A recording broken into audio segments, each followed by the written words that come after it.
Excellencies, friends, colleagues, dear participants, welcome to this event organized by the Finnish Institute of International Affairs. I'm very happy to see so many of you here. My name is Tuomas Isomarkku and I'm a senior research fellow at FIA, where I work on a number of topics mainly related to the European Union and to European security, but also to Germany. And Germany is what we are going to talk about today. We will talk about its domestic politics, about its role in the European Union, and about its foreign and security policy.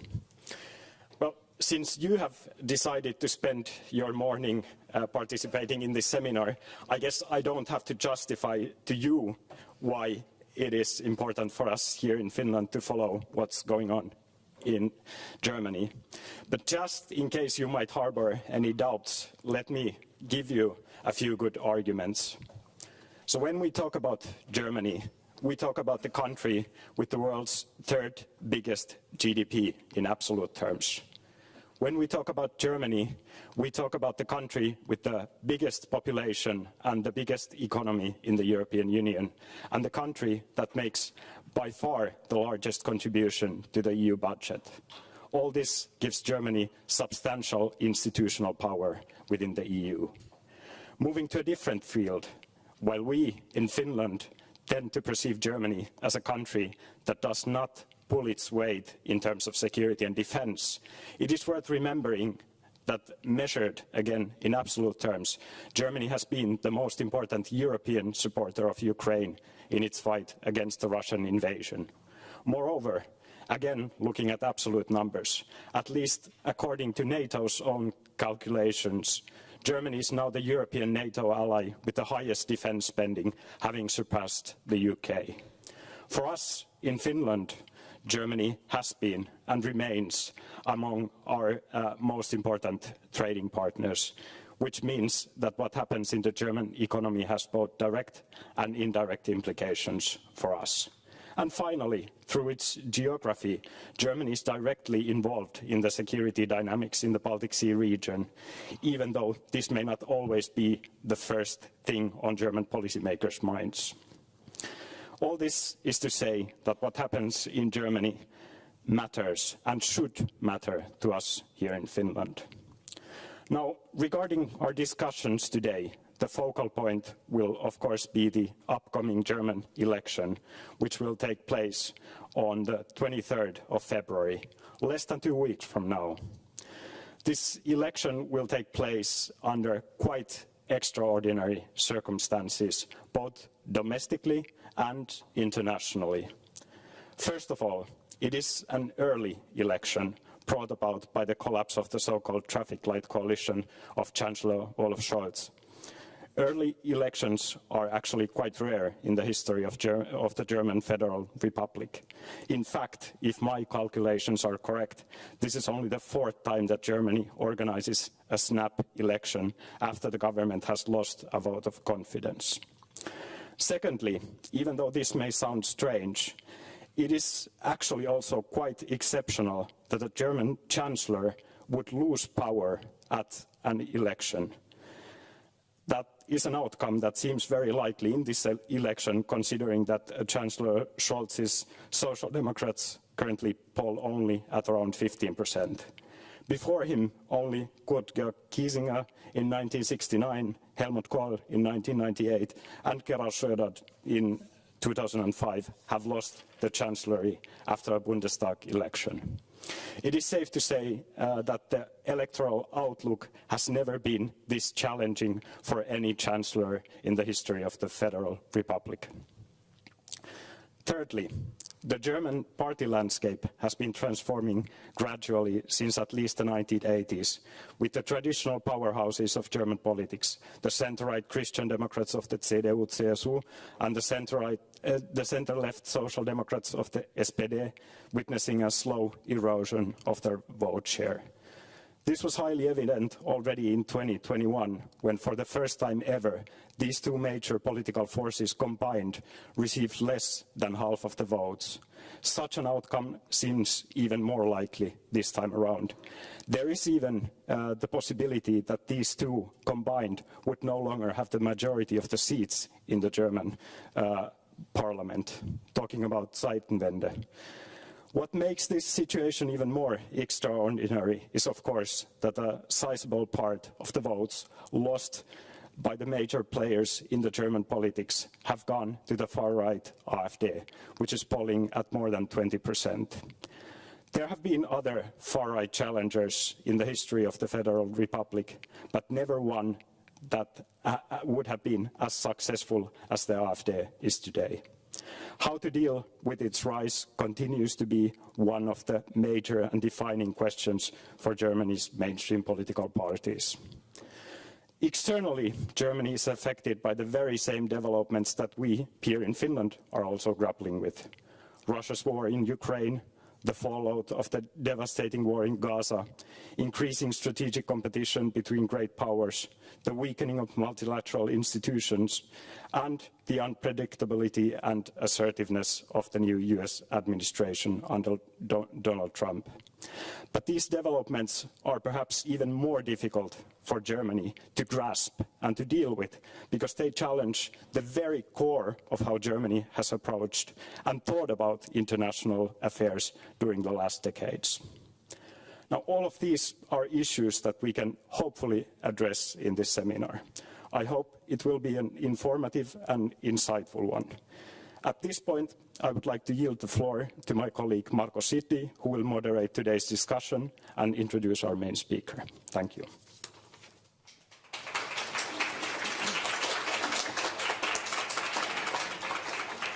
Thank you very much, Tuomas. Like Tuomas, I am a senior researcher at the Finnish Institute of International Affairs, working in the European Union and Strategic Competition program. And my work also includes a focus on Germany and on German and Russian relations.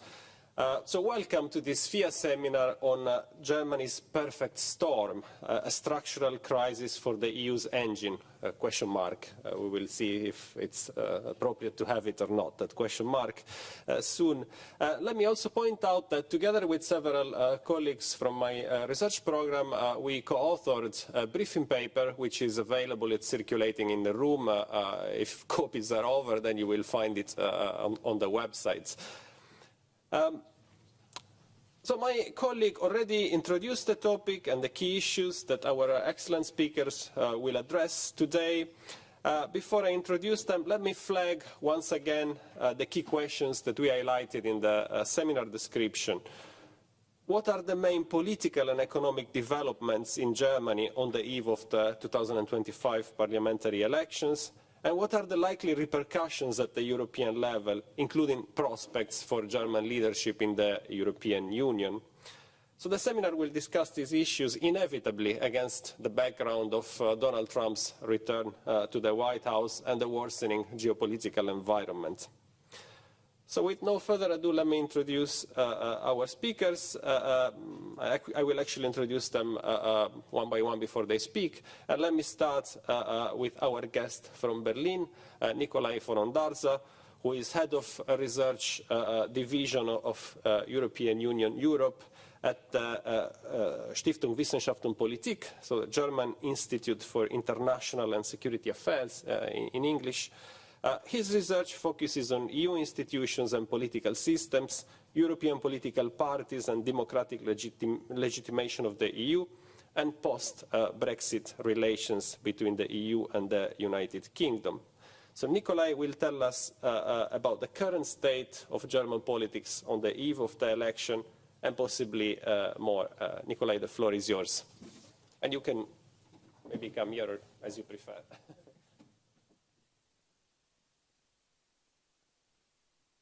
Perfect. So thank you very much for the kind introduction and for the invitation. here to Helsinki. Very glad to speak here. But of course, it's always a bad sign in Europe, I guess, if other European countries are interested in your country's internal politics. It means that there are problems afoot, but I'm glad that there is at least a question mark on the structural crisis around Germany's engine, whether it's meant economically or politically. I think I've been tasked with giving you about 25-30 minutes insight in how the elections and the potential consequences are viewed on foreign and EU policy in Germany. For that, I guess I want to cover four main issues, speak a little bit more about the context. We already heard that it's quite unusual to have a snap election in Germany, but I will speak a little bit about how that came about and what that means for the internal politics. Then dive a little bit deeper into the main issues of the campaign. Spoiler already, there's very little talk about foreign security and EU policy, which is why I'll devote a third special session on what we can expect potentially as effects on German foreign security EU policies, and then finally try to give you an outlook and try to avoid at least speculation as much as I can at this point in time. So starting first with the context. And I guess the most important one has already been mentioned, the collapse of the traffic light coalition, which signaled that Germany's politics are entering a much more unstable time. Just to give you an impression, I have to admit I'm over 40 years old, and in my lifetime there were only 4 chancellors in Germany in these over 40 years. So Helmut Kohl and Angela Merkel twice 16 years, Gerhard Schröder 7 years, and now Olaf Scholz 3 years. So he would be the first chancellor in a long time which would not only be defeated in election but only serve a single time and only serve a single shortened time. And that really, I think, for me boils down that this old stability that made up German politics is, I think, likely coming to an end, not just with this coalition, but as I will discuss later on, potentially also for the next coalition, where at least I would highly doubtful that we will see our next chancellor lasting 16 years in office in the way that German and European politics is going at the moment. So looking a little bit deeper into it, I just have a very few slides here to give you a couple of figures and polls.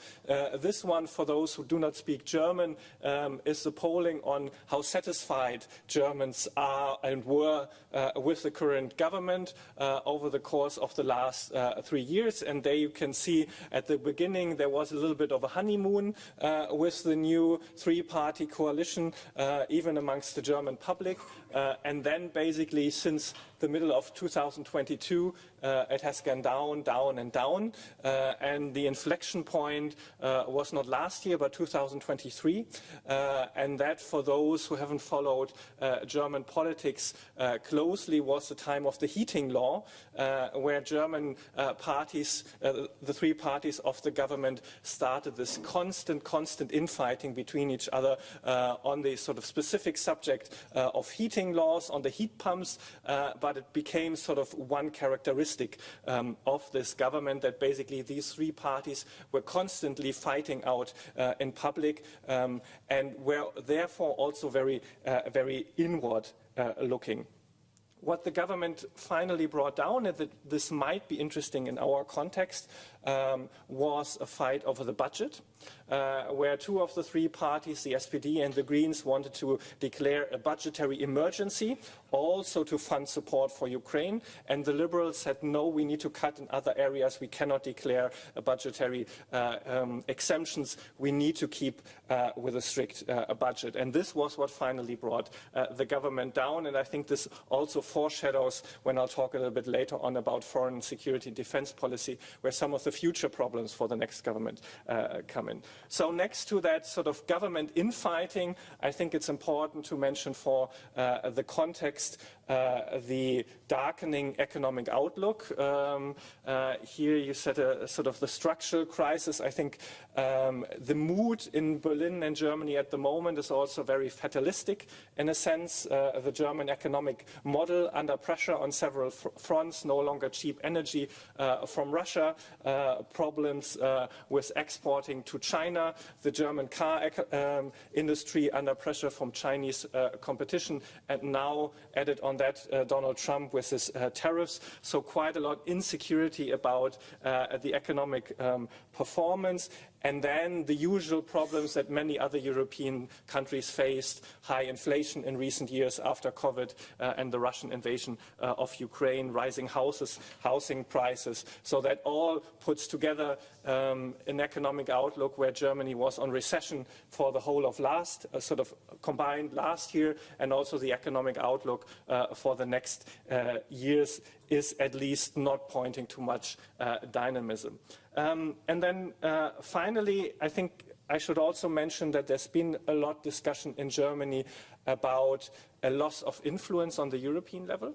Under this current government for several factors, partially also because of the declining economic dynamism, but also because the last government was very inward-looking, did less for its key bilateral relationships, in particularly the relationship with France was much more conflictual under Olaf Scholz, but also Poland with Donald Tusk being quite annoyed at Germany. And I think one of the sort of talking points in recent months in Germany was that meeting of Nordic-Baltic leaders, sort of where Tusk played a major role and Olaf Scholz wasn't invited, but Macron was, and that was often cited sort of as a loss of influence of Germany, as was the so-called German votes. So where due to the infighting of the German coalition, the government couldn't take a strong position on some of the key issues on the European level. And so I think together it's quite clear that when the government collapsed in November, that it was clear that we will see a change of government at these elections, that these three parties will not work together again, at least on this composition on the European level, and that Germans were looking for change. Which brings me to my second major point, the question on how did the campaign go so far, what were the major topics, and what are the at least expected polls for the next government composition and the coalition government. So I think first it's important to say in this context it's not unusual, but it's still, I think, quite eliminating that there was almost no, and that there is almost no public conversation about security, foreign affairs, EU affairs at this election campaign. This is not unusual for German elections, and I think it's the case for most national elections. You don't win elections on foreign and security policy, but I think it's worth still highlighting at a time. You noted the shared sort of challenges for EU countries in security and defense. And on the first public television debate, foreign and security policy wasn't mentioned almost at all. And I think this really comes home to roost by the symbolism that the government fell on the 5th of November, so the date where it was clear that Donald Trump was elected, and that was the date where the parties decided, okay, this is enough, we cannot work again together. And this really signaled, I think, to me, that they did not say, okay, this is now such an important time for Europe, we need German leadership, but rather, we cannot work with each other anymore, we need a change. And therefore, except one major foreign policy speech by Friedrich Merz, the candidate of the CDU, there's almost no discussion at all about any of these foreign policy issues.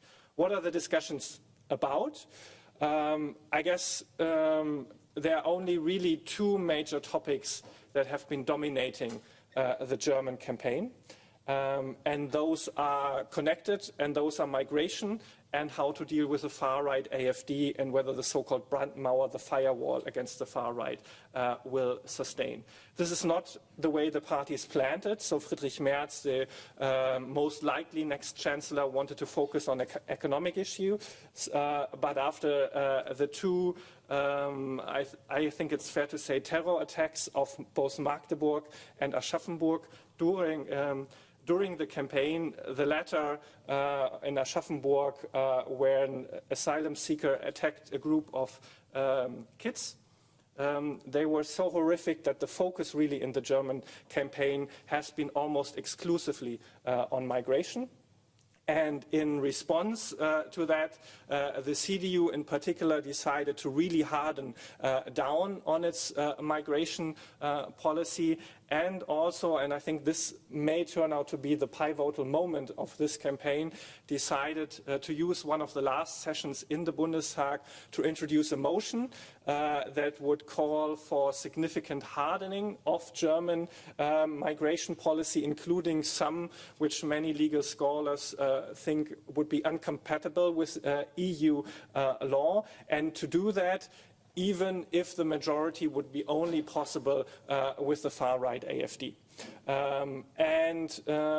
This has, for the first time in Germany, really sort of made a dent in this so-called firewall, the Brandmauer, where the CDU sort of was actively pushing something forward where they knew they could only get the majority with the AfD. I think it's important to say to that in the Finnish context that the AfD has radicalized itself significantly in recent years. So it's no longer comparable to a party like from Meloni or even the Finns party, as far as I can say from the outside, but has really sort of moved to the most radical fringes of the European far-right parties, so radical that even Le Pen sought to throw them out of the European party last summer. And this is also respected in the AfD program, which inter alia includes the proposal to exit the European Union, but also has quite a lot of other radical proposals in foreign policy, but also in migration policy. And this moment where Friedrich Merz said, we will seek a majority with the AfD, was therefore such a major shift in German politics, where so far the CDU said this Brandmauer, this firewall, is complete from the national to the regional to the local level. On no level will we work together with the AfD, and therefore for the first time opening up this at least tacit cooperation, not seeking a coalition with them, but at least opening up to voting with them on this singular issue. And for those who followed the Bundestag debate around that, I think it was also quite illuminating that this decision led to a very strong polarization between the center-left and the center-right.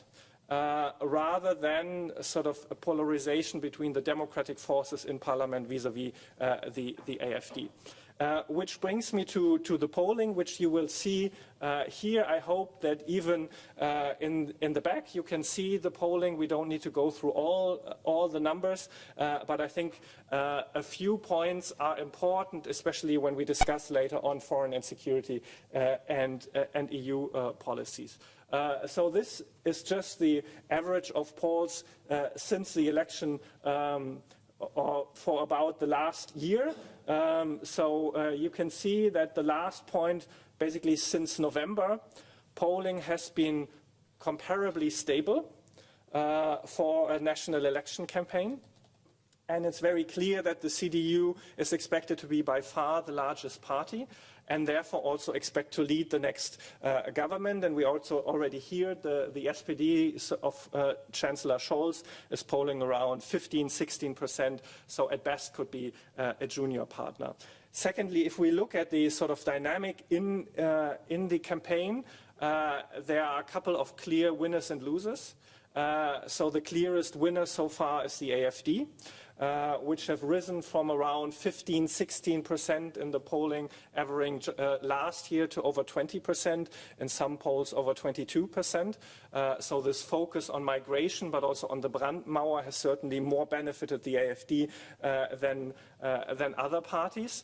And then the second, that the SPD and Greens are the sort of are fighting for who is the third biggest party. In some polls, the Greens are above them. They are benefiting almost as much as the AfD from the campaign, but much less public focus on them. And then the final interesting thing about the polling is that there's really a fight around who gets it into parliament. I'm not sure whether it's the same in Finland. In Germany, we have a very strict 5% threshold for entering a parliament. So even if you get 4.9%, you do not enter parliament. Therefore, you see sort of the last three parties, the sort of national far left Bündnis Sarah Wagenknecht, the BSW. They've been one of the losers of the campaign, very Russia-friendly party, going down and now almost below 5% on average, whereas the old far left Die Linke has been going up, and in quite a few polls now are above 5%. And finally, the Liberals, who were the one who made the government collapse, they are almost in all polls hovering below 5%. And so if we put that together and expect that these polls will not change significantly, which you can never rule out, they have been quite stable, but what has also been stable, that around a third to a quarter of Germans say they don't know for which party to vote for, so there could still be some surprises at the election day. But if we take these polls as roughly right, I think we can take away a couple of points from that. The first is Friedrich Merz is almost certainly guaranteed to be the next German chancellor, with the CDU leading the next government. Could still happen some catastrophe, but this is the expectation in Berlin. Secondly, the AfD will most likely be the second biggest party in the Bundestag, almost doubling their numbers of MP from the last parliament, but a coalition with them is still firmly ruled out by the CDU. And thirdly, if you look at the potential coalition options, if you say very clearly, so you need 316 seats for majority in the next Bundestag. If you rule out the CDU plus AfD option, which would probably have the clearest majority in the next parliament, then it means that the most likely two-party coalitions are either the CDU-CSU plus the SPD, so the old grand coalition, or the CDU-CSU plus the Greens, but that could be quite a tight majority, especially depending on which of the smaller parties will make it into parliament. So I think if you want to know for what to look out for on election day or election night, if you see the sort of exit polls coming in for Germany, for me the biggest questions will really be how large will the CDU-CSU be? Can they really claim a strong mandate for governing? Is there an option for a two-party coalition government with either the SPD or the Greens, while the one with the Greens would be more difficult? And which of the smaller parties make it into government? Which brings me to my third point, and the one you might be most interested in is, what does it mean, all this political instability, potentially even after the next election, and this change of government? What does it mean for German foreign security, defense and EU policy? First, as I said, there has not been much discussion on it in the public debate, but I think on the assumption that the CDU will lead the next government, I had a closer look at the foreign policy speech by Friedrich Merz, but of course also the programs of the CDU, the SPD as the most likely coalition partner. And there a couple of points stand out to me. The first is, by Friedrich Merz a very strong emphasis on revitalizing old bonds and German leadership in Europe. So he very strongly attacks the last German government for being too internal focused, too weak, too inward looking, and especially being detrimental to its main allies. And he wants to go sort of basically two routes. The first is the party political route.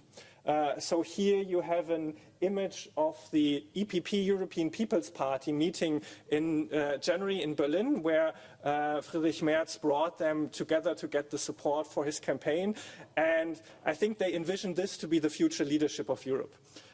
So Friedrich Merz as a German Chancellor, Ursula von der Leyen as the Commission President, Metsola as the European Parliament President, and then Manfred Weber as the sort of power broker in the European Parliament, with the European People's Party being able to get majorities both with the center-left, the European Social Democrats and the Liberals, but also on individual issues with the far right, like we've seen on migration and economic policy. And I think this is really the idea of Friedrich Merz, to come back to the time where Angela Merkel was the sort of queen of the European Council with the European People's Party behind her back, and using this network to and use the strong position that the center-right has in many European countries to form a sort of core leadership around that. The second that Friedrich Merz wants to do is revitalize partnerships of Germany. So he speaks a lot about visiting Paris and Warsaw on his first day in office. So really reaching out, trying to revitalize the relationship with Macron, even though we all know that the French internal politics are also quite shaky, but then also Donald Tusk, which he sees as one of the leaders in Europe, so that he really wants to focus on that. He mentions a Polish-German friendship treaty as one of his ambitions for the next government, and he often talks about a sort of Ukraine contact group of the larger European countries, so Germany, France, Poland, Italy, sometimes Spain, and the United Kingdom. So this idea of the E5+1 is very often mentioned by Merz as one of his approaches. And then finally, he speaks of the tradition of Helmut Kohl of trying to build bridges to the smaller EU countries, especially the Central European and Nordic countries, which I think will include Finland. But there you also already see a tension. Will he focus more on the sort of directorium of the larger countries, or will he try to focus more on the small and medium-sized countries? I think he mentions this E5 more often, but we will see if and when he becomes chancellor, where he puts his focus and how he works together with a country like Finland. Then talking about EU proper. And this, I think, brings us back to this picture. The agenda of Friedrich Merz for EU politics is very EPP-driven, or the EPP agenda is very CDU-driven, depending on how you view it. But really what you see now coming out of Ursula von der Leyen, despite both of them coming from different traditions from the CDU, I think is quite compatible. There's a strong focus on competitiveness via deregulation. So a lot of questioning about, let's say, redefining the Green Deal, not completely abandoning the green targets, but redefining the Green Deal for a new industrial deal, competitiveness, deregulation. I think that will certainly be one of his major focus of Friedrich Merz if he becomes chancellor. Hardening migration. It's very clear that he will make a harder migration policy as one of the conditions for the government negotiations that will play a strong part in these negotiations. And I think that will transcend to the European level, where he will support the trend that we've seen in many other European countries of much harder migration policy, where Germany used to be one of the countries advocating for a more sort of human rights, asylum rights focused approach. And I think there the approach will sort of switch much more to deterrence, externalization of migration policy. And I think the third one is enlargement. He mentions enlargement quite regularly as one of the key pillars that Germany also traditionally supported. Maybe the interesting thing here is for EU nerds is that he also puts himself in the tradition of the Schäuble-Lamas paper of the 90s. Friedrich Merz is a sort of politician of the 90s, so this idea of differentiated integration, smaller groups of member states working with each other, and this could certainly make a return under his leadership for German EU policy. And then finally, a big emphasis on security and defense, where I think here most interestingly for Finland, I guess he puts a very strong emphasis on increasing defense spending, regaining deterrence for Germany, but for Europeans as such. And this includes a very soft questioning of both the debt brake on the national level and the question of joint financing resources on the European level, where he doesn't, unlike previous CDU politicians, doesn't say an outright no, this will never happen, but he says, okay, we first have to look at what do we actually need, what can the member states provide, what we can do under current budgetary flexibilities, and if we discussed all that, then we can see whether we need sort of punctual flexibility both on the debt brake nationally but also on European defense cooperation. So here I think there could be an interesting moment for European defense policy.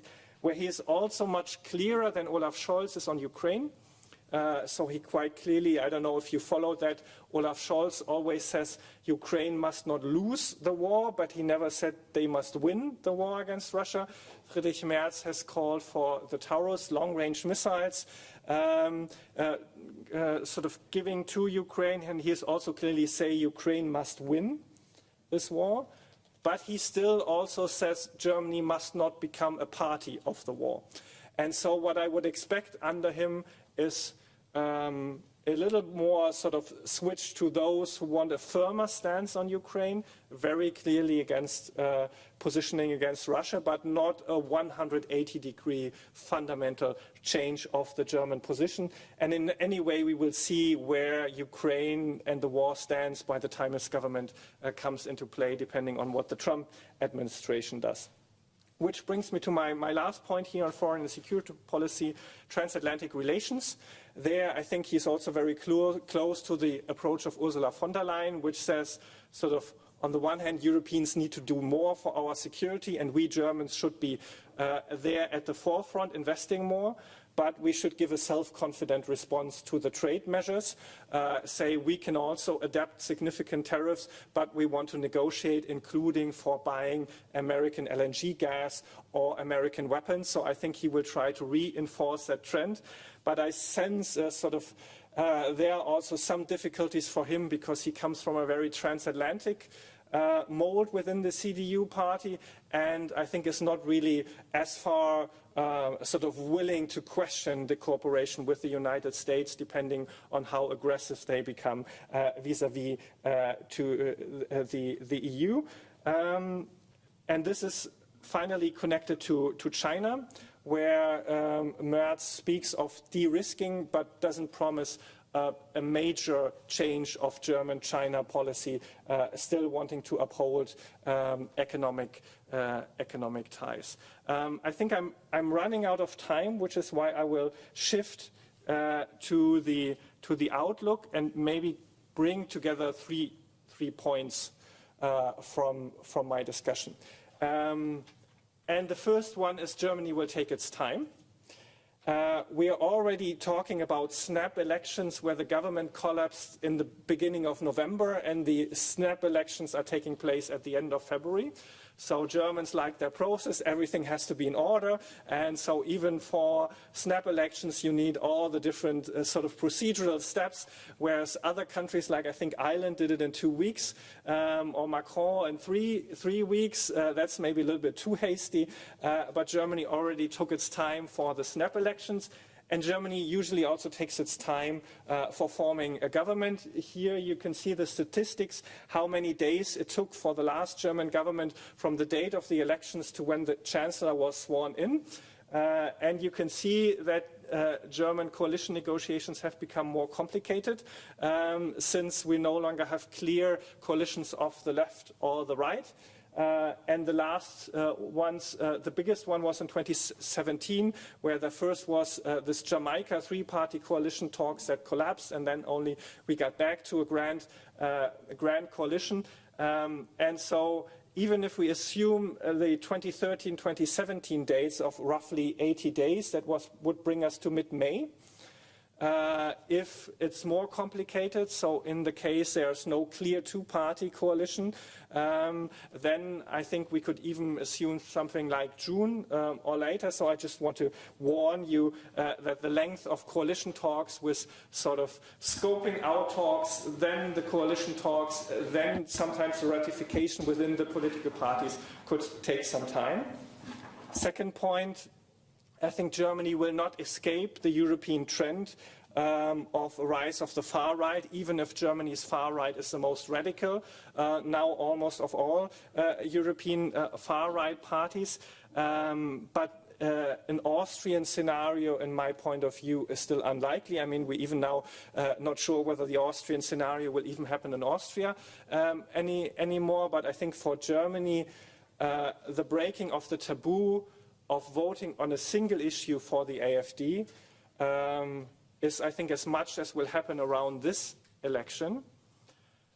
But I think that the rise of the AfD will have a continuous pressure on the next government, not just at the government formation, but throughout the whole legislative period. Because if you look at the programs of the political parties, on migration, but also on economic policy, the CDU is closer to the AfD than it is to either the SPD or the Greens. And I myself can see a scenario where we can get a government around the center of the CDU, most likely with the SPD, where they agree to form a government, but over the course of the legislative period, the AfD brings one proposal to the Bundestag after the other on hardening migration, on tax policy, on economic policy, that many in the CDU would like, but the SPD doesn't like. And so they can't vote in favor of it. And so I think we're looking at the end of this era of stable German government where a lot of pressure will persist. And if you talk with people in the CDU, they give you the impression of, how should I best put it, that this is a government of last chance. That they see this as the last chance for center parties to prove to Germans that they can fix economic problems in Germany and that they can fix migration in Germany. And that means that they might try to be far more radical than they have been in the past. We already saw that by Merz's move on the vote with the AfD, where they sort of say in every occasion, if we do not get it right this time, at the next election, the AfD might be the largest party, like we've seen in Austria. And I think this will mean that the CDU might be willing to pressure the other parties to move quite further than they want to. And then finally, on sort of the big question, structural crisis for EU's engine, German leadership in Europe, I think the election will unblock some of the impasse of German politics. As I said, I assume we will get a government that is still from the center and that wants to repair relationship with its European allies and that has a moment with the leadership in the European People's Party and with working with France, with Poland and others to provide a little bit more impetus to European politics. But I don't think we will go back to that moment of Angela Merkel where Germany was this reluctant in brackets, hegemon and a rather dominant force on the European level, but I think it really will come down whether Merz can work with European partners and the European institutions better than his predecessors. And this, of course, then will also depend on countries like Finland, how and in which shape or form they want to work together with other allies and Germany in this crucial period. Thank you.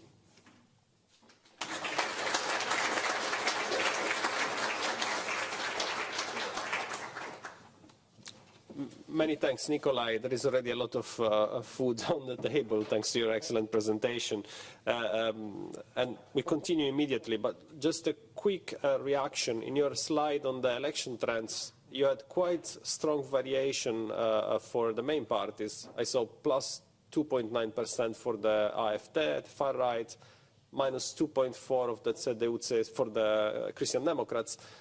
Was this a weekly variation? And if I can ask a quick reaction on this, what about the undecided voters?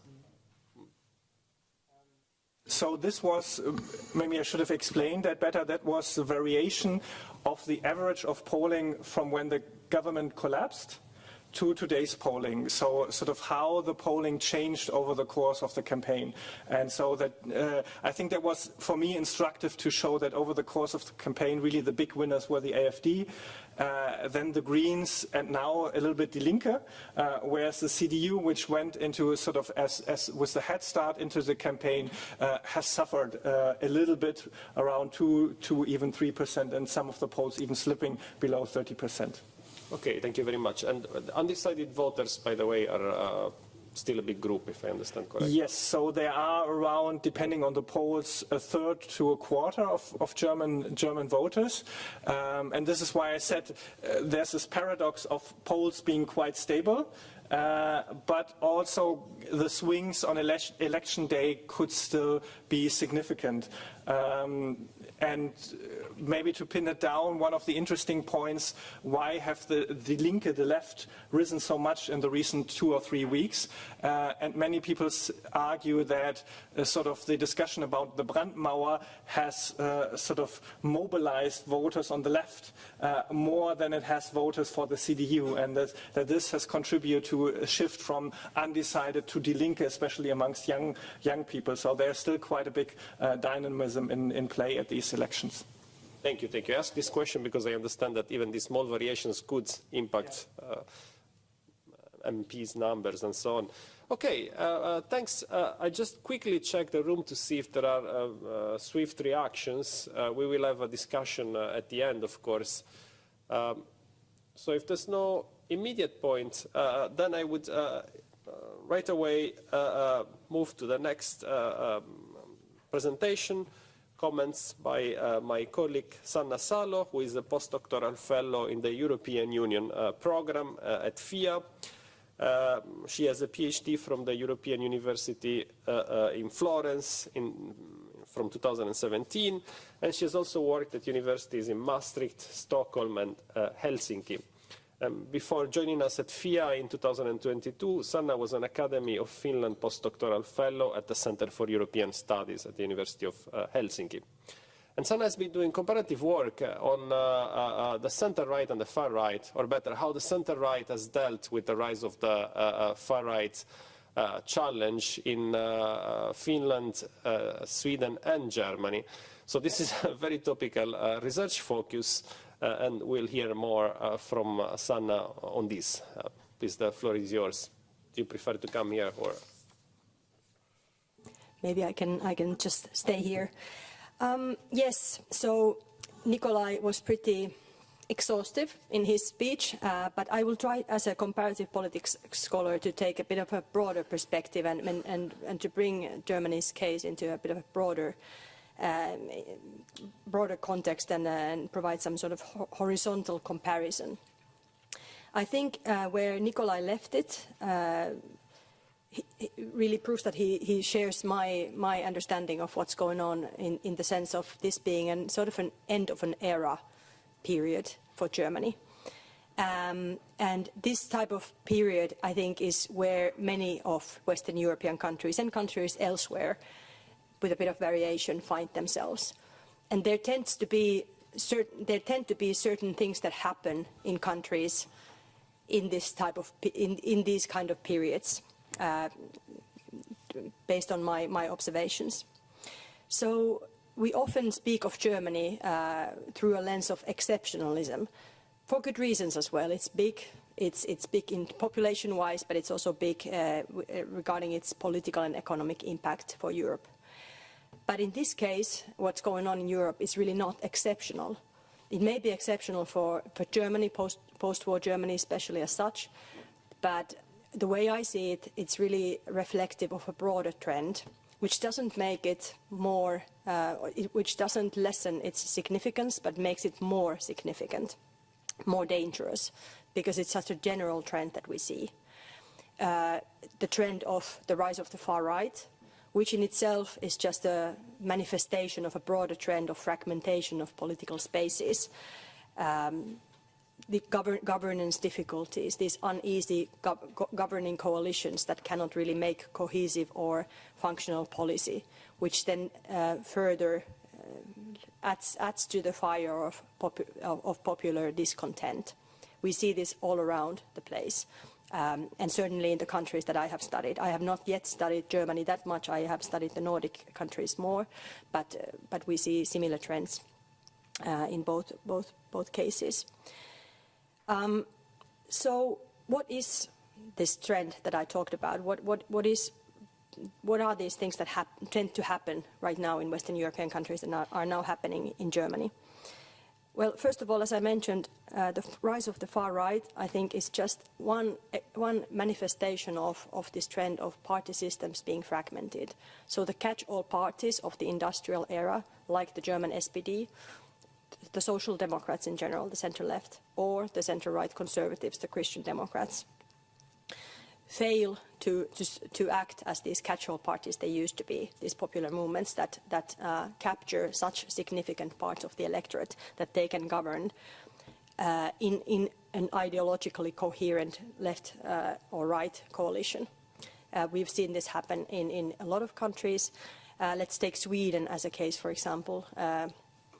There, the Social Democrats used to be absolutely dominant, could often govern without any coalition partners, but recently, and not least because of the rise of the Sweden Democrats, let's say, looking 10 years back, this has become more and more difficult. And Sweden used to be a similar beacon of stability than Germany has been with regard to party politics. And we see now the Social Democrats have had to govern in minority. They have had to govern with parties previously identifying themselves as bourgeois parties. And we now see the unthinkable happening in Sweden, that is the moderate party, the center-right party, governing with support of the Sweden Democrats, something that was said to be completely out of the question not that long ago. So this is one thing. So indeed, the rise of the far right is important, but it is in some sense a natural response to the inability of the centrist parties to govern in a cohesive manner. It is also related to the more and more difficult political issues and the diversity of political issues that governments have to deal with. So there are big threats, external issues that the governments have to deal with, like the war in Ukraine, but also politics revolves less and less around general or traditional left and right issues. There are all these issues of migration, identity, politics, culture wars that divide parties internally and divide these uneasy coalitions that I mentioned, making it look blurred and dysfunctional in the eyes of electorates.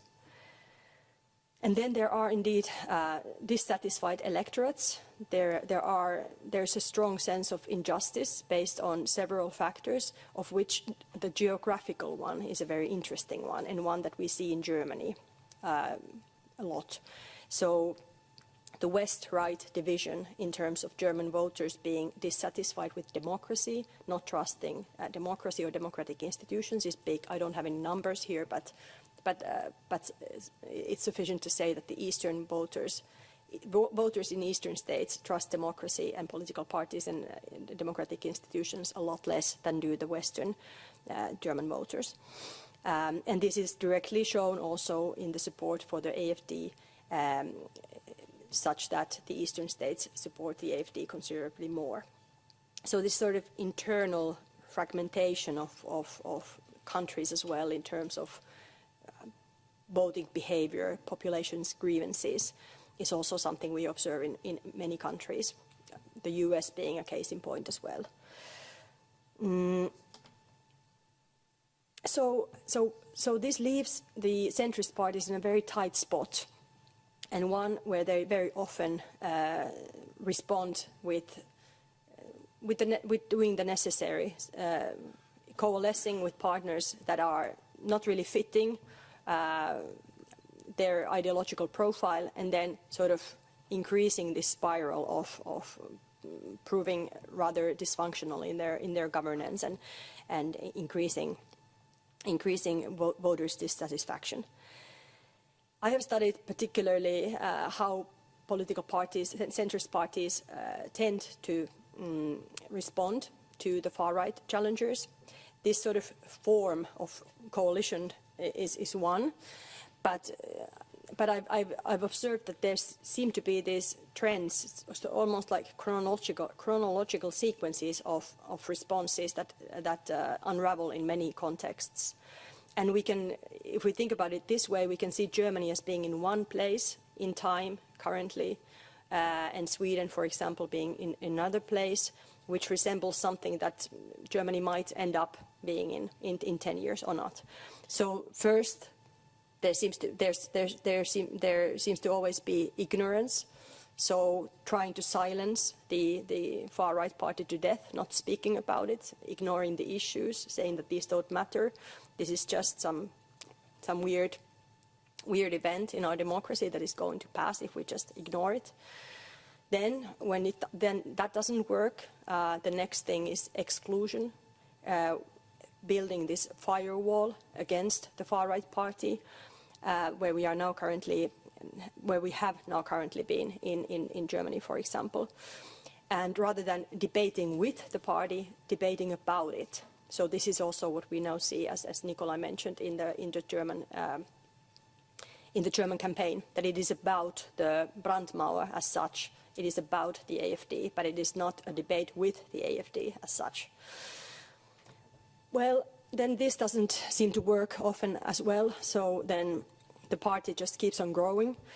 Then often we observe this kind of what my colleague Anna-Sophie Heinze has called ad hoc toleration, and I think the German vote that Nikolai mentioned that we all know about is a case in point where you don't really tolerate the party, but you sometimes let, for the sake of the issues, you let the party have some influence in how you vote, for example.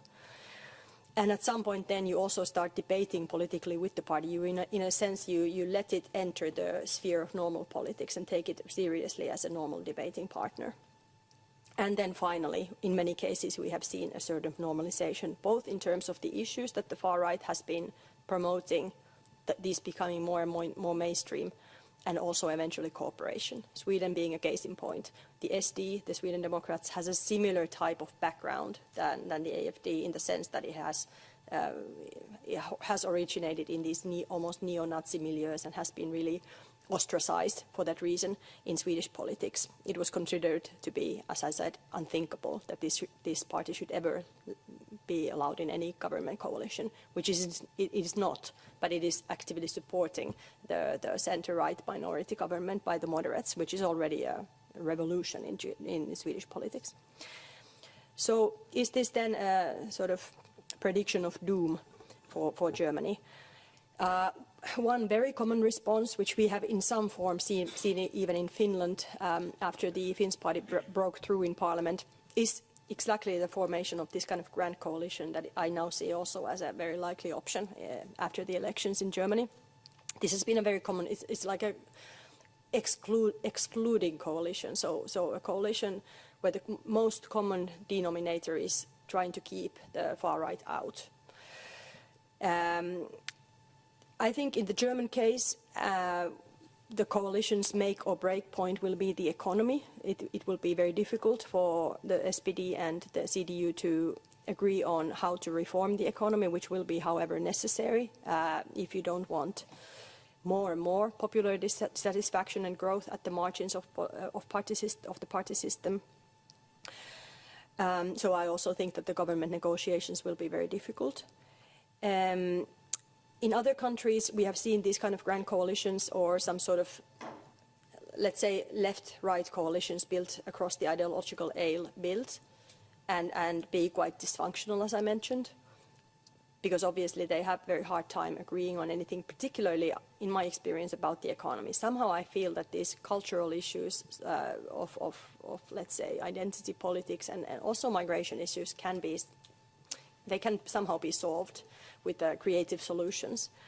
But these economic left and right issues can, in the long term, and 4 years being a long term enough, prove difficult. So how do you reform the economy so that both the center left and the center right are satisfied? So if this happens, that the government is formed but is then dysfunctional and doesn't really reform the economy, it could lead to the AfD growing even more. And it could also lead, given if the CDU would still hold on to its dominant position and have an electoral share that is big enough, it could lead to the CDU being very frustrated with the situation, and it might lead it considering again wanting to build a right-wing majority coalition with the AfD, if that is the only option. My sense is that quite often the justification that the center-right parties give themselves for accepting the far right as cooperation partner is that there is no other alternative if they want to form a right-wing majority coalition. Obviously, this depends on the context, and it depends very much on where the AfD is going. So if it further radicalizes and doesn't want to make itself sort of more coalitionable, then I think this is an unlikely scenario.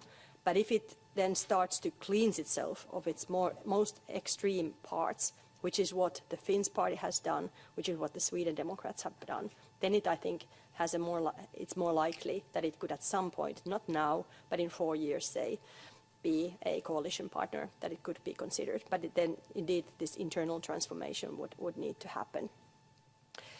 And I think one way in which this could happen is if let's say 20% of the German electorate already say they might be voting for it. If the support base, the coalition that supports the AfD broadens enough, then it might lead to there simply being more and more sort of normal people in the AfD supporting it, but also there as activists and so on, and it might lead to this moderating effect in the party. But this is I don't have a crystal ball. It could well go to the other direction as well. So a lot happens in context, and as Nicola mentioned, these parties are also different. So there is no teleology here to where it has to go, but these are trends that I have observed in my research as to how it tends to go. But everything is political, and therefore there's also hope. Thank you.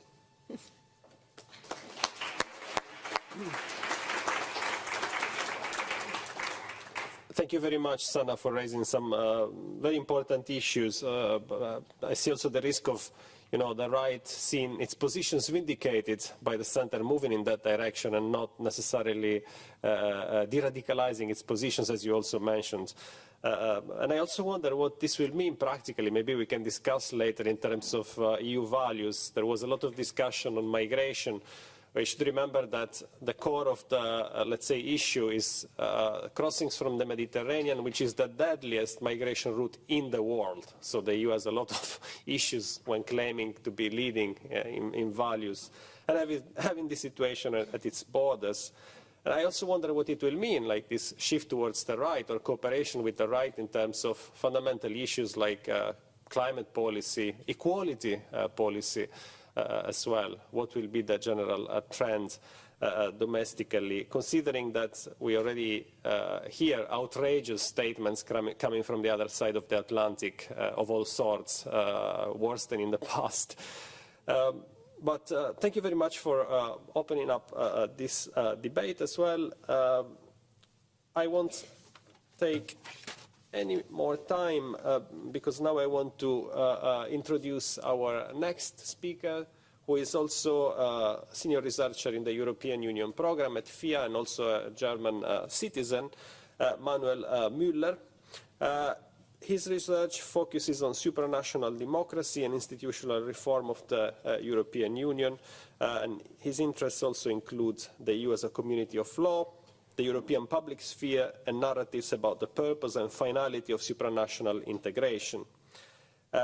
since 2011, Manuel has been running a blog, the Europäische Federalist, the European Federalist, where you find a wealth of information about European and national politics. So Manuel will tell us more, especially about the European dimension of the German election and the repercussions in Europe of German political developments. Please, Manuel, also up to you if you want to come here or speak from there. Yeah, I just say here. Well, thank you very much. I think Nikolai has said already a lot about the possible changes in EU policy under a CDU-led government. I would, I agree, obviously, with what you have said, and maybe I would add a bit of also a perspective on long-term structural changes that we have seen in German EU policy and how this may also affect the next German government. Because one of the first things that you said, Nikolai, was about this inward-looking Germany that we have seen over the last years, which was, of course, partly because there was a lot of coalition infighting and because all the parties in the last German government were also, when they were doing EU policy, focused on how this would resonate with the electorate. And at the same time, there was, of course, this difficult relationship with France, which has always been at the center of German EU policy. And now there was kind of a double problematic. On the one hand, the different personalities of Olaf Scholz and Emmanuel Macron, who both simply didn't have this personal connection in a way, but more structurally also that this model of a compromise by proxy, which has been very important in EU policy for a long time, didn't work anymore. This compromise by proxy means that in the past, traditionally, Germany and France were on opposite sides when it came to important issues about EU policy in many regards, regarding economic policy, regarding transatlantic relations and so on. But they always wanted to come together and find a compromise, and they very often managed to do so.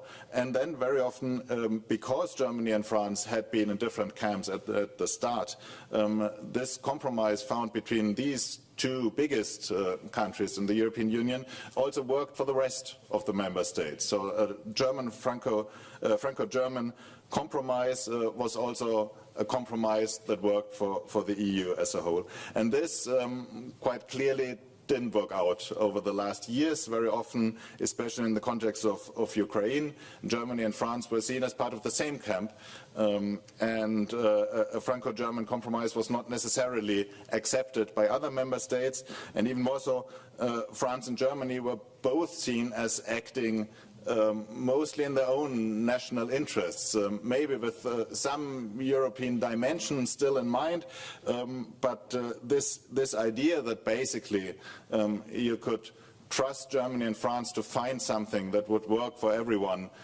has gone in the other member states. And as I said, I wanted to make a bit of a long-term perspective here because I think there are some structural changes in the way how EU policy is done in Germany. Until the 1990s, German EU policy was quite idealistic. So there were some big visions about peace in Europe, about anchoring the country in the West, about building up a supranational European identity and a supranational democracy, also in a way as a replacement to the national identity that was shattered after the Second World War. And all of this went quite well because there was kind of an elite consensus that this was the way to go, whereas at the same time most of the broader public simply didn't care. So this so-called permissive consensus by the broader public helped to have this rather idealistic EU policy where you mentioned this tradition of Helmut Kohl and Konrad Adenauer that is often mentioned in the CDU, which also implied that Germany as the biggest member state would look out for the smaller ones because this was part of this idea that Germany had this responsibility to make European integration work, and this also implied to think of the small member states. Now, since German reunification, and then especially since the Euro crisis in the 2000s and 2010s, this has changed because EU policy has become much more contested in Germany. The rise of the AfD during the Euro crisis is obviously a case in point, but also in general, EU policy has become much more visible in the public sphere and is much more often questioned. So this, like this European idealism doesn't fly as easily anymore as it did before, and the political parties in government have become much more reactive to public pressures by the electorate. So this coalition infighting that we have seen is also partly a result of that, because the public is more aware of what the governing parties are doing at the European level. They're also pressuring, and often enough the governing parties are then giving in and are reacting to what their voters want, rather to some idea of what might be in the common European interest. And this is especially the case, of course, with economic interests, which are normally the thing that voters care most about.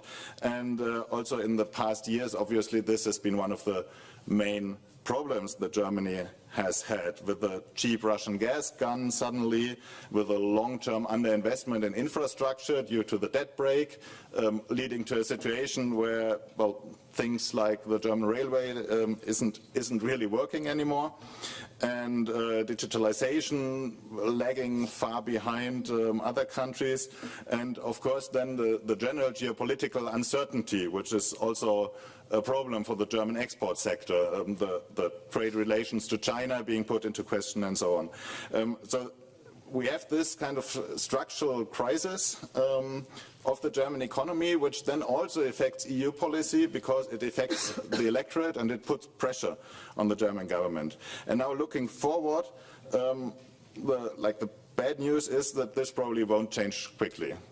No matter who governs, of course, government can do a few things to improve the economy, but in general, the is difficult and there is no quick fix to it. This will mean that probably the next German government, no matter who is in government, will also suffer these same domestic pressures as the last one has had. Now, looking now towards Finland, maybe the two things I would say where Finland and the Finnish public has been most unhappy with Germany over the past years has been, on the one hand, the Ukraine issue and the arms exports. I mean, Thomas mentioned it in the beginning. In absolute terms, of course, Germany is the European country that is delivering most to Ukraine. But the German government has always been seen as rather sluggish, also because of well, the way that Olaf Scholz has been presenting himself as very cautious and not wanting to say that Ukraine has to win and so on.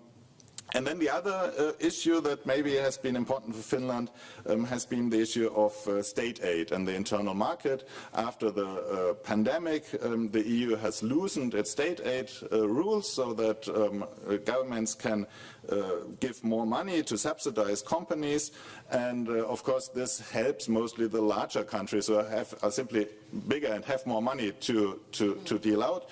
So Finland has traditionally been against this loosening of state aid rules, whereas Germany has used the possibility quite extensively over the last years. Now, will this change with the CDU-led government in the future? The state aid thing, quite certainly not. I've looked into the manifesto of the German Bundestag parties, and all of them, without an exception, from far left to the AfD, all of them support loosening state aid rules. So quite certainly the next German government will also be in favor of maintaining this possibility of subsidizing companies.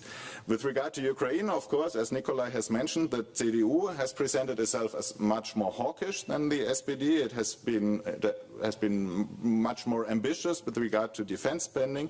But then again, looking at the CDU manifesto, we can see that they make a lot of spending promises to which they don't really say how they are going to fund it. So it has been an issue also now in the German campaign that the CDU mostly wants to fund all these promises by having more economic growth.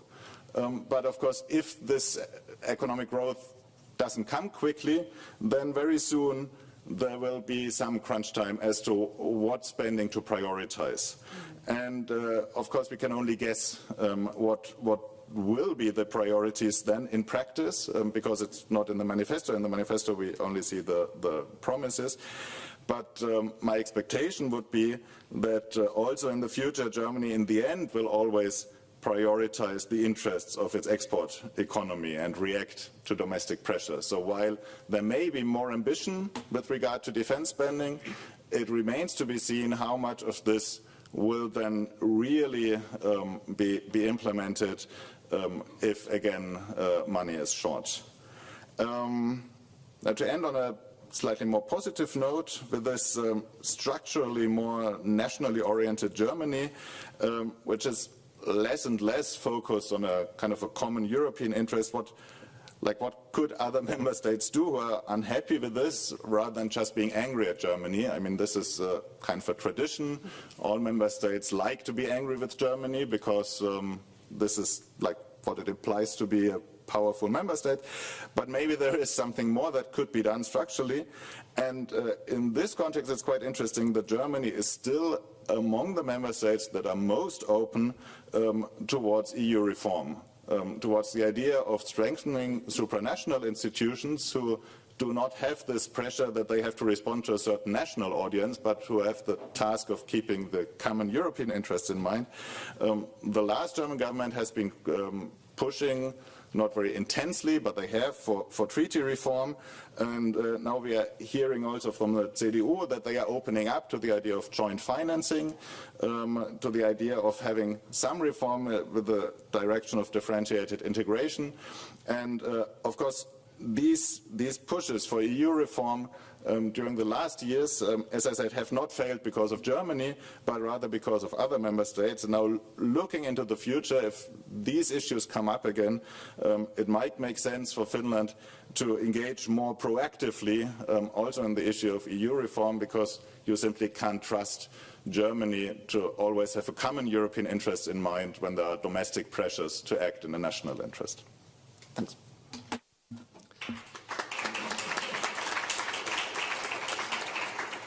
Thank you very much, Manuel. Lots of good points. We already heard that Merz is planning to travel to Poland and France on the same day. Quite difficult even geographically, but maybe still feasible. So the question of minilateral groups, which ones will Germany prioritize? I mean, we can come back to all of this in the discussion. And it's also interesting that you mentioned the position on Ukraine and Taurus missiles. I was wondering, however, if we are always a step behind the discussion, because we already heard that forming the government will take time. So I wonder if, for example, Taurus will be a relevant issue at all by that point, and whether the discussion is shifting because of the US mostly. On what kind of deal can there be? It's a bit difficult, but maybe relevant questions. Okay, I have more thoughts, but before I ask any questions, or before we discuss also here in the panel, I would like to open the floor immediately and check with the audience if there are any points that that you want us to discuss. Yes, please. And if you could please introduce yourself and you press the right button to speak. Yes, trying to break the ice, Astrid Thors, former this and that. One question that you might not have mentioned so much is the question of the Schuldenbremse. What are the positions of the different political parties? Because I also think that that was part of the breaking of the coalition. And Mr. Müller mentioned also the lack of investment in infrastructure, which has been there for a long time. Are there any signs that the political parties could undo that Schuldenbremse? Okay, thank you very much. Perhaps we collect two questions. Schuldenbremse says the debt break 0.35% in the German constitution, but maybe you will go into that. And there was another question here from... René Nyberg, I'm a former Finnish ambassador to Berlin. Thank you, Sanna, for explaining how you defang the ultra-right parties, but you fail to mention one thing, and that is that unlike the parties in Scandinavia, AfD has a kind of a Russia friendly tone, and not only friendly but really supporting Russia. And this is a big thing as seen from our point of view. On structural crisis, which seems to be the heading of this seating, I mean, there was very little about the Bundeswehr. I would say vi hastues mit der Bundeswehr. This is the big issue. And this is the big issue as seen from our point of view, from a Finnish point of view. Well, we bought 60% of the NVA ammunition in 30 years ago. We bought all of the tanks and all of the rocket artillery from the Netherlands 20 years ago when they thought that they would never ever need them. We never even discussed conscription. Look at Sweden, which has gone the same way as Germany, but is now trying, a rich country, just like Germany, is trying to undo what it did. I think one of the biggest, I've read Merkel's memoirs and how to say that the Bundeswehr part is actually where you really question. She never even reflects on what it meant that she let von Gutenberg do what he did when he abolished conscription. And there will be no European defense, strong defense, without the Bundeswehr. There will be no strong European defense without the German arms industry. And this is something. This is a real structural issue, because the spirit in Germany is still pacifistic, and for reasons which we might understand or don't like to understand, but it's a fact. Thank you very much. I'll take two more questions before returning to our speakers. Johanna Kantola. Yeah, thank you, Johanna Kantola, Professor of European Politics in the University of Helsinki. Thank you for all the presentations. This is maybe to Nikolai about the coalitions. So I think there's been less talk in Finland about the CDU Greens option. And a bit more about the kind of the CDU SPD. So I was wondering if you could say a bit more about kind of the alignment of the CDU and the Greens. I guess we can see in relation to Ukraine and kind of foreign policy, they might be more on the same page than SPD. But what about other issues? Like you mentioned Green Deal, migration, enlargement, maybe like where do you see the major sticking points? Is it at all likely? So if you could talk a bit more about the kind of the potential coalitions in terms of the policies and the programs of the two parties, and do you really see potential there? And I'm happy to hear about the CDU SPD, because there's very little about the kind of the actual content beyond the major issues that are important to Finland that have been mentioned here in the room now. So this would be really interesting. Thank you. Thank you very much. One more question down there. Thank you. About German business, especially big business, a question to perhaps all of you. To what direction German business would push the new government, if any, vis-à-vis Russia in two scenarios, when the war stops and when the war continues? Thank you. Thank you very much. Lots of good questions here. So let me return to the speakers, perhaps starting from Nikolai, if it's okay with you. Perfect. So thank you very much for the questions. Also very interesting to listen to the other two presentations. Maybe I first start with the question directly addressed to me, CDU and Greens. This was an option that was much discussed 3 years ago and is seen as less likely this time. I think the reason for that is whereas the overlap between the Greens and the CDU is highest on foreign affairs, on Ukraine, on China, on Russia, on EU, they have gone separate ways on how to deal with the economy and on migration. And for many in the CDUs, and particularly the sister party CSU in Bavaria, the Greens are the political enemy. And they focus all their ire about the Greens and about how Robert Habeck, as the economy minister, mismanaged the German economy, and that the mismanaged transition in Germany has really hurt the economic model of Germany. And therefore, even if CDU and Greens are roughly equal in polls, if the CDU had to choose, I think they would much rather work with the SPD than with the Greens. And I think the reason for that really is on economy and migration, but also more on this sort of cultural vibe where the Greens are more the progressive parties of the cities, of the younger voters, and the CDU is more of the rural areas, but also of businesses. And this comes a little bit to your question. And I think the CDU also thinks, to be quite open, that they can get a better deal with the SPD, which might be more desperate to govern. There was an old SPD leader who used to say, "Opposition is Mist," being in opposition sucks, sort of saying we can only really make politics if we are part of government. And so on issues, and you mentioned, Sana, that you were questioning whether sort of a grand coalition can work on the economy together.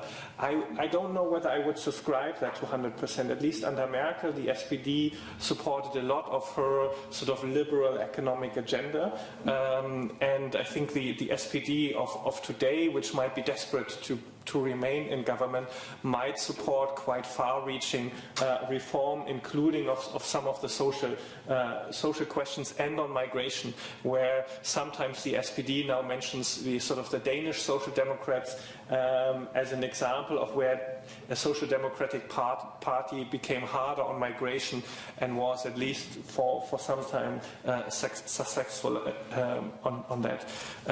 Maybe on three of the other issues, it's just a personal impression. On the debt brake and the Schuldenbremse, it's an important part of the discussion, not so much in the public, but in political circles, that this needs to be tackled. And I think even in the CDU, there's a growing sort of impression that there will need to be more investment in the next legislative period, and that the Schuldenbremse will need to be tackled. However, there are two different ways of tackling it. The first is sort of having more emergency budgets, so saying for the emergency of Ukraine or defense funding or whatever reasons the government can up with, we have a special budget that breaks the debt brake, but we don't get rid of the constitutional debt brake. The other question is there a majority to really change the constitution again, to take the debt brake out of the constitution, and that would require a 2/3 majority in the next parliament. And this is where the size of the AfD, but potentially also if the liberals get in, who are strictly for the debt brake, could complicate matters. So if I were a betting person, I think we will more see the quick fixes rather than a change of the constitution, which is a more long-term process. And this tackles the question of the Bundeswehr. I personally see the problem less with getting rid of conscription, which wasn't working anymore at the time. I was one of the last sort of cohorts which were under conscription, and I think over 50% of people in my year weren't conscribed anymore because they had, I don't know, a back pain or something like that. The system was just not working anymore. So I don't think this was the real issue. It's the underinvestment for the last 20 years in the German armed forces, and this is really where you will need sort of years of bigger investment into the Bundeswehr. Under recruitment, yes, and I think this is an issue, but I don't think we will have a discussion about return of conscription, but rather making it more attractive for young people to serve in the Bundeswehr. And then finally, because it's always good in a panel to disagree, I want to disagree a little bit with Sanna on the AfD. Because I think the big difference for them in comparison to what I understand about the Sweden Democrats and some of the Nordic far-right parties is whereas they have been on a journey of moderation, the AfD have been on a journey of radicalization. And they started off as a party that was broadly liberal conservative of sort of professors who were unsatisfied with the Eurozone and the rescue packages of Greece, and in every iteration they have become more radical. On Russia certainly, but also on sort of their closeness to neo-Nazis. And so I think it would need years of moderation for them to become an acceptable partner. And the issue for them is, and I think the issue for wider European politics, is they have been the most radical far-right party and they have been successful. And if they are successful with their radical far-right vision, so not the Meloni vision of far-right parties who work constructively on the European level, but the FPÖ, AfD, we want to leave the European Union, we want to completely change the alliance system, want to completely dismantle the democratic structure of our countries. I think that would be hugely damaging. And therefore I think sort of I understand the argument that there's been success in working with the more moderating far-right parties in some countries. I just want to caution, maybe because I've internalized the Brandmauer too much, but that the AfD has radicalized to such an extent that it would also filter in on the European level if they, with their far more radical program, were successful and would enter some shape or form the German government, because it would completely undermine the German European politics as it stands today. Thank you very much, Nikolai. And I can't resist just a quick point on Meloni. She managed to construct the image of being Italian myself, of rather more moderates, but let's see how it develops now that Trump is in power, and the agenda is clearly radical, and she, in much subtler ways, she does try to change also the way the political system is working and many other things. But I see that she was very successful internationally to portray herself as a moderate. But it could be, after all, part of the same picture where the far right coalesces on many issues. But okay, this is not about Italy now, so let's move back to to Germany, and I would ask my colleagues. So I see maybe Manuel wants to start. Please. Yes, I would jump in on the AfD and the radicalization issue, because I also think that the AfD has, I mean, what Nikolai just said, they are like the most radicals and still they are very successful. And I think maybe the main impact that they might have, even without a coalition of any sort, is on the policy program of the other parties, because we can already see that the CDU has now presented migration policy proposals that a couple of years ago would have been unthinkable, because they were first of all against EU law, and then also in a general human rights dimension, this would have been considered simply clearly far-right and not center-right a couple of years ago, whereas now it is just CDU policy, and they argue, well, we only present our own policy, in a way implying that this can't be so bad, because it is the policy of a center-right party, but regarding the pure content, it is a policy that has already shifted very far away from what has traditionally been the center. So in a way, maybe even without a coalition, this strong AfD will have a policy impact, because the center-right and even to a degree the center-left is adopting policies that, with regard to human rights and so on, they would not have adopted only a couple of years ago. And then I wanted to give a short answer to the issue about the German big business and Russia. Because well, on a very fundamental level, of course, the Russia sanctions have been very problematic for the German economy, which for a long time has been dependent on cheap energy imports from Russia.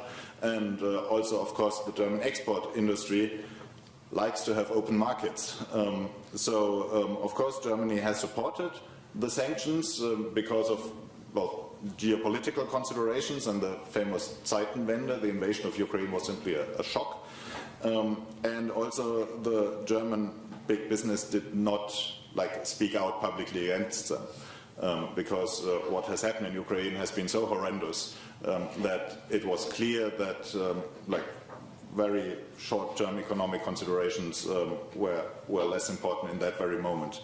But when we come to a future situation where, as Marco mentioned before, maybe the moment the next German government will be in office, the general situation has already changed because Trump is putting a lot of pressure on Ukraine to find some sort of compromise, and maybe at some point there will be talk about lifting sanctions.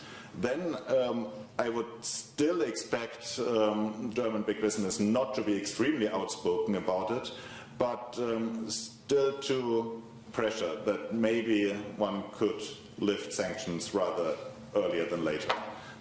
So if this becomes a big issue, I would not think that Germany will be very much at the forefront of saying, okay, let's forget everything that has been, but still on a pragmatic level push for increasing trade relations, because in the end, for an export-oriented country like Germany, they always want to have more open markets. Thank you very much. Okay, so we proceed in this order, Sanna and then Thomas. Okay, I just wanted to comment on the AFD thing and normalization, radicalization. So I did not mean to suggest that, governing with the more moderate radical right works. That's a bit of a normative statement as well. But my suggestion was that this is a strategy that these far right parties can deliberately go for. They can choose to sort of get the most extreme parts out and normalize in the eyes of the political mainstream, so that they are more coalitionable in the end, if they want to. And this is a strategy that the AFD could choose to do, even if it hasn't done it so far. And of course, one of the reasons that the AFD can be so successful, even if it's so radical, is that the ground has been already shifting towards the right for some years in Europe, as you just mentioned. So some of the positions that were thought unthinkable just a couple of years ago, like externalizing asylum seeking, are already now kind of normalized because of the work that the AFD's sister parties, for example, have been doing in paving the way in some sense. So rather than saying this is something that can happen because it has happened in the Nordic countries, my argument is that it is a strategy that the far right can themselves choose to do if they want to be more coalitionable. Then, well, Mr. Nyberg already left, but regarding Russia, I think this is indeed a big difference from the Nordic countries, that the AFD is a more pro-Russia or Russia-friendly party, but it's very difficult to see where positions will go in the next 4 years, whether the war will be over, what will be the sort of mainstream position, but I think there also it's quite... It can be seen that in some sense getting into the negotiation table with Russia will be a mainstream position at some point, and then perhaps what it means to be Russia-friendly or leaning towards Russia can change in a way so that the AFD and the mainstream parties can come closer to each other. I'm saying this because I've seen I've already seen many sort of creative solutions for the far-right parties and mainstream parties get close to each other when the sort of office-seeking motives of parties become strong enough, for example, in the context of Nordic countries. And regarding the radicalization/moderation baths of the far-right, I think the Finns party is an interesting example in that the Finns party was also kind of a moderate populist party before it then radicalized when the wing chaired by or led by the current Speaker of the Finnish Parliament, Jussi Halla-aho, took over in 2017. At that point it was seen as rather radical, but only 6 years after it is now in government. So it has been possible for that party to come from that position to be seen as somewhat moderate, or at least moderate enough in order to be in coalition. So all kinds of developments are possible in my view. Yeah, just a couple of points here. I mean, we have covered a lot of ground, and I think all of your presentations have been really exhaustive and very insightful. I think having listened to all of these presentations, you pretty much know everything about there is to know about what's going on in German politics right now. But yeah, just a couple of points maybe. When it comes to the debt brake, I expect the next government to take a rather pragmatic approach. Manuel has already said that the CDU-CSU makes quite a lot of promises in its electoral manifesto. This includes promises about defense spending, for example, and none of those spending promises have been backed up with very credible proposals about how to fund them.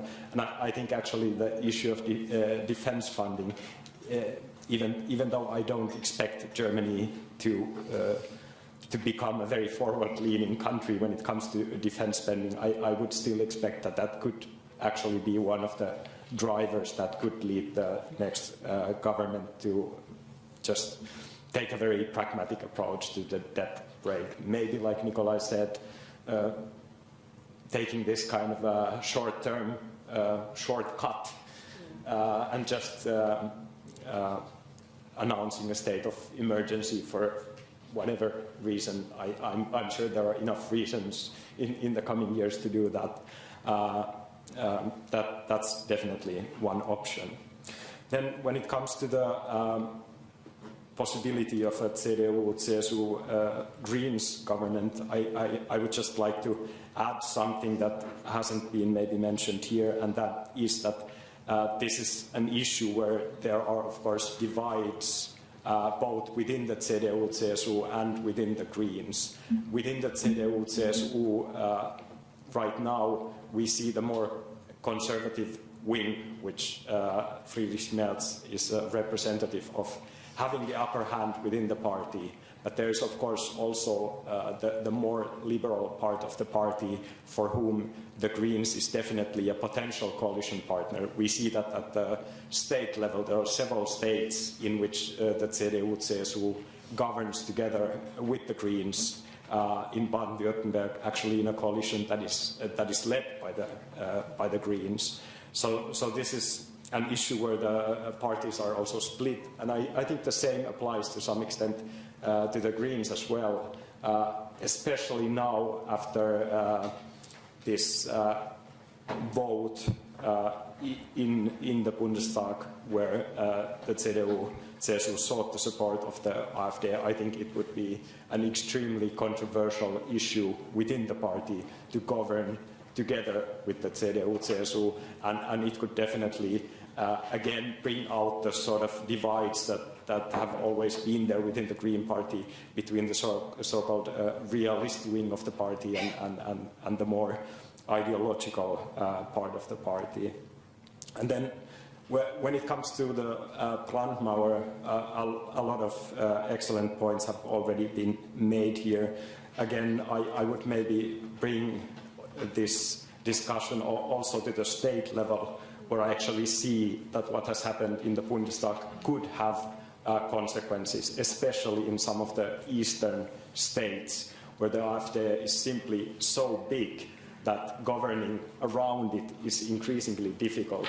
And there also, in many cases, the CDU will have the temptation to push through some of its favored policies with the support of the AfD. We have already seen that happen occasionally at the state level. And I think after this vote in the Bundestag, it will be even easier for some of the CDU leaders in the eastern states to justify working with the AfD, simply saying that this is an issue that we care so much about, that we don't look to the left, we don't look to the right, we only look straight forward, which were the words that Friedrich Merz used to justify voting together with the AfD. Yeah. Thank you very much, Thomas. There would be some time for final questions. I mean, there is one here. And also, actually, let's take this question.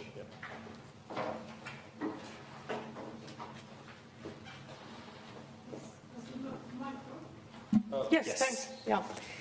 My name is Karin Taipalen. I'm an urbanist, and I look at the issue of I wanted to ask you about the analysis of why AfD has become so radical. And my private, modest interpretation has been that there is a lack of Vergangenheitsbewältigung of the unification. That the eastern parts of Germany were actually, something went wrong with the unification and with the integration of the eastern parts of Germany, and that somehow their identity was crushed, and their cities and their housing was sold to Western investors. And this is sort of an analysis also of some other urbanists that maybe something went wrong with the unification. But my question is it beyond repair now, or how do you see this sort of sociological aspect of the development of the AfD? Right, and let's also take this question here. Hi, my name is Morris Rossi. I study political science here at the University of Helsinki. And I would like to go back to the topic of internal party dynamics. We talked a lot about the AfD, but I would like to go to Die Linke, the traditional left. Nikolai, you mentioned that there has been a slight surge now during the campaign for the Linke as like a reaction to the resentment of the constant discussions about the Brandmauer and the AfD. But this is a party that derives from the old socialist party of the Eastern Germany. So is there like a shift internally in Die Linke towards a more modern Occidental leftist platform away from this? Because this is also a party that has very ambiguous relationship traditionally to Russia. And so has those pro-Russian voters of Die Linke completely been inherited now by the Sarah Wagenknecht movement? Thank you. And one quick. I'll be quick. Hi, my name is Paula Ville and I'm a former US correspondent for the Finnish broadcasting company, and therefore I have to ask, how is Elon Musk's actions being seen in Germany? Being openly supporting the AfD, and how well do you think the culture wars from the US can be transformed to the Germany? Thank you so much. Okay, thank you very much for adding this side. So we haven't talked so much about the reception outside of Germany. If we add a couple of points about Europe, when Merz travels anywhere, he will meet weak Macron in France with a stable government. In Poland is facing an election year with presidential elections, and the Tusk government is also not doing too well. Italy is looking more and more towards Trump, and not so much at Merz. So, what about external perception as well?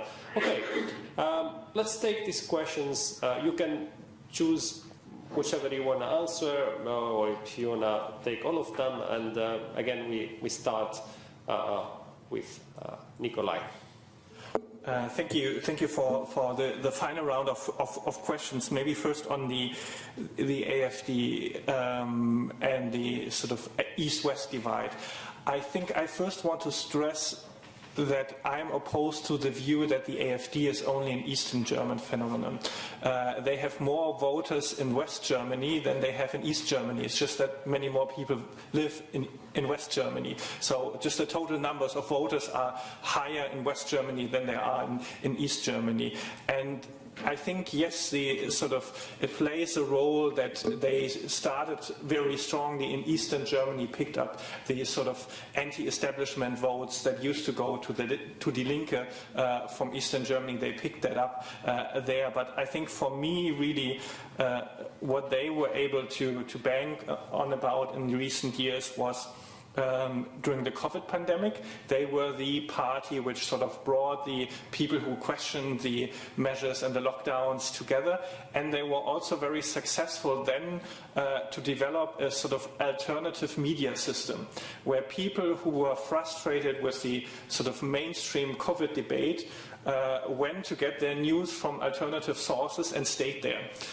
And they stayed there and then got a very different worldview also on what triggered Russia's invasion of Ukraine, about what's the reason for Germany's economic problems, and so on. And if you sort of live in these circles, you get a very different worldview.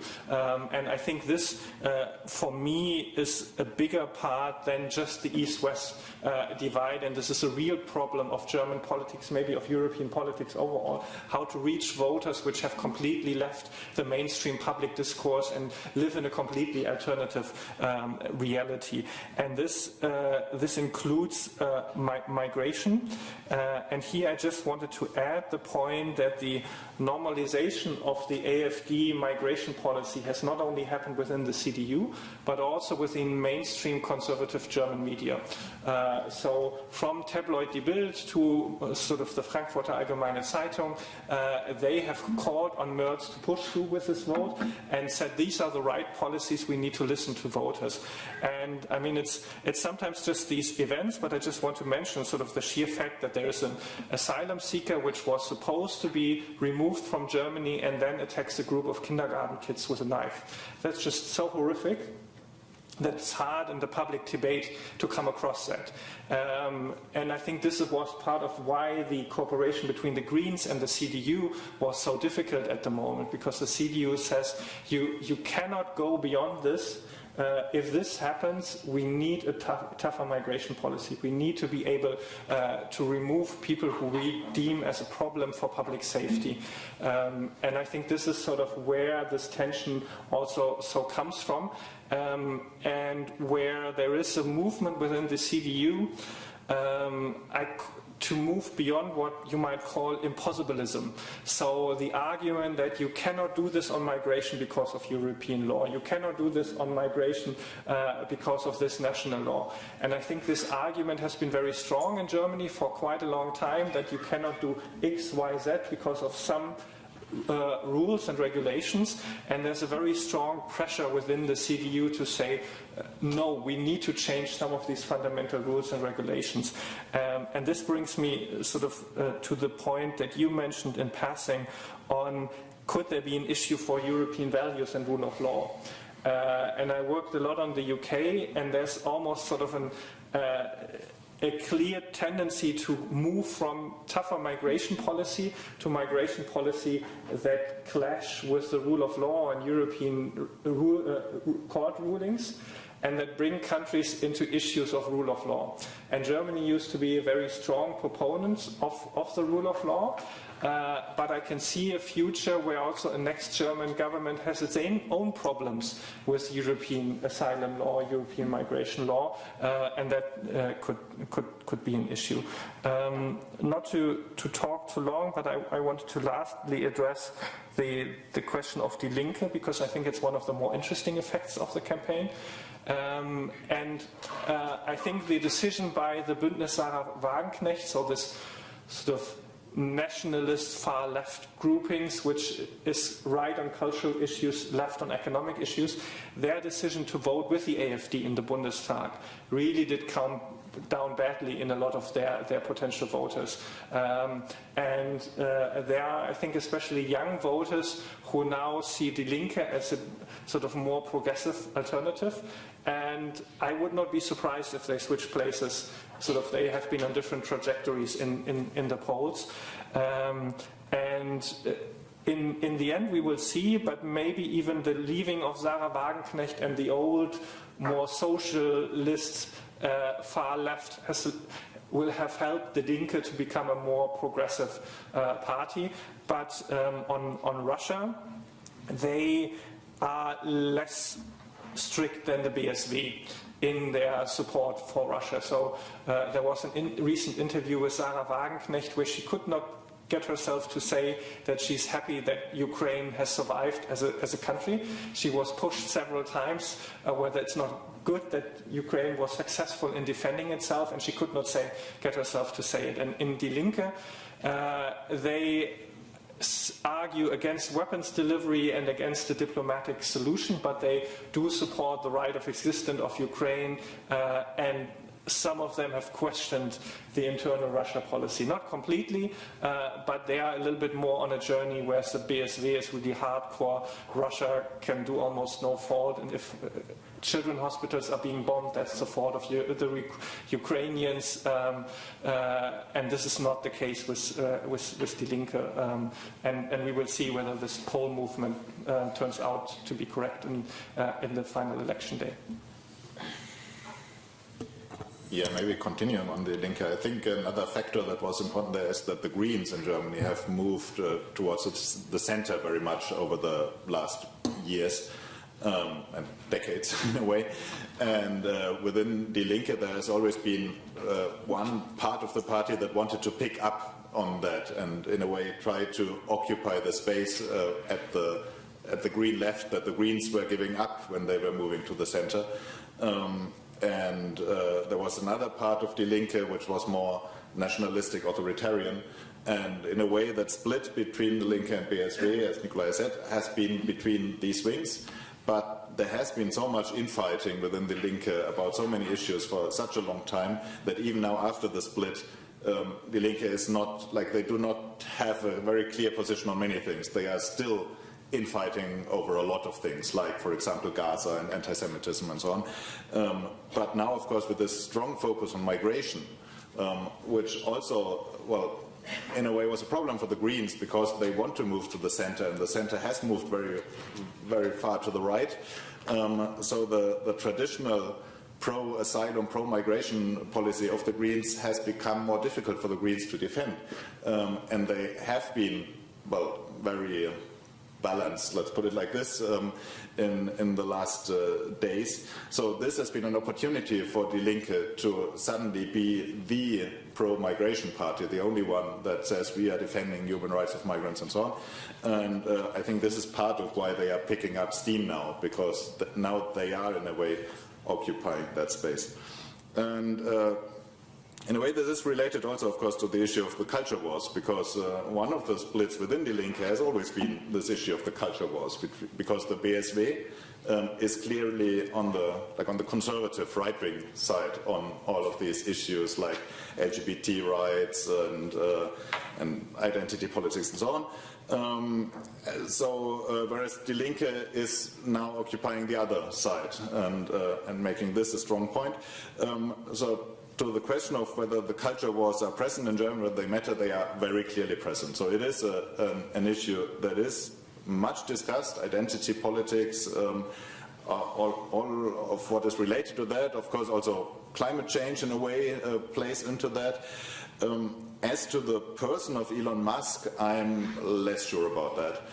Of course, he has been perceived a lot, and it has been discussed a lot for a couple of days, but in general, my perception is that Elon Musk doesn't know much about Germany, and Germans don't know that much about Elon Musk. So the way that Elon Musk is playing the game of the culture wars is maybe not exactly the same way as it is done in Germany.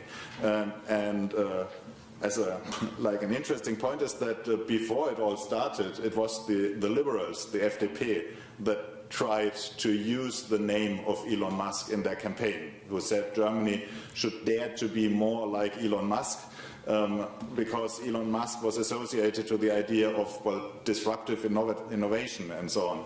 And the FDP wanted to use this famous figure in order to push for their economic program. And in the middle of that, suddenly Elon Musk came out supporting the AfD. And of course, it was a big embarrassment for the liberals. And to a degree, it shows how this communication doesn't work quite well. And the AfD, of course, has used the figure of Elon Musk now during the campaign, but it is not a very central issue because of that. Thank you, Manuel. And would you like to have some final remarks, Sanna? And well, regarding the East-West divide, I would actually, maybe Tuomas has something to say. I would only say that this sort of particular political geography of the far-right vote is something that is not present only in Germany but also in other countries. So while I don't know that much about the East-West dynamic and reunification dynamic, I think there's something to it, because of course the AfD is not only an Eastern German phenomenon, but it is at its strongest there, and the governance issues that Tuomas mentioned already have already been acute at the state level in the eastern states. Yeah, we are approaching the end of the seminar, but maybe just a couple of words on the AfD. I've always been hesitant to offer any one definite explanation for the success of the AfD. I'm also of the opinion that it's very important to think about the AfD as a broader phenomenon, but of course it is right that it is at its strongest in the eastern states. And I do think that the reunification and the kind of breaks in people's personal biographies and the kind of humiliations that many people still associate that time with, they are part of the appeal of the AfD, and the AfD has also very consciously played with those in the eastern states. In their campaigns, they have used slogans that every Eastern voter would be familiar with. So that's definitely one part of the explanation, but I'm hesitant to say that it's the most important one or the only one. When it comes to Elon Musk and the AfD, I just wanted to add that there's sort of an unholy alliance in the sense that the AfD has had this kind of an anti-American streak. It has this old-school German nationalist touch in many ways, which has been anti-Western and anti-American, and it's somehow very ironic that this party now receives support from someone who's very close to the U.S. administration. But like Manuel said, so far they have, of course, tried to use that in their campaign, but I don't think it's very important in terms of their success or their broader appeal for the German electorate. That's it. all right, thank you very much, Tuomas, and let me thank all the speakers for their excellent contributions, our audience for being with us and staying until the end, this group, and also our seminar team for the great work organizing the seminar. I hope you will join us at our next FIA events, and here I want to briefly stress that tomorrow we have another event on climate policy, geostrategic rivalry in US-China EU relations with Michael Mehling from the Massachusetts Institute of Technology at 9 a.m. just down the road at Arkadiankaatu 23. Thank you very much from my side once again. The seminar is closed. Have a good day.